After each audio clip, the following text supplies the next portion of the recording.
அங்கே சிரிப்பவர்கள் சிரிக்கட்டும், அது ஆணவ சிரிப்பு. இங்கே நீ சிரிக்கும் புன் சிரிப்போ ஆனந்த சிரிப்பு. நாணல் போல வளைவதுதான் சட்டமாகுமா?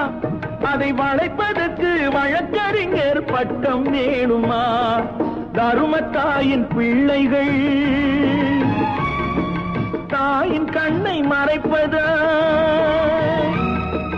உண்மை தன்னை ஊமையாக்கி தலை குனிய வைப்பதா? தலை குனிய வைப்பதா? தோட்டம் காக்க போட்ட வேலி பயிரை தின்பதோ? அதை கேள்வி கேட்க ஆளில்லாமல் பார்த்து நிற்பதோ? நான் ஒரு கை பார்க்கிறேன், நேரம் வரும் கேட்கிறேன்.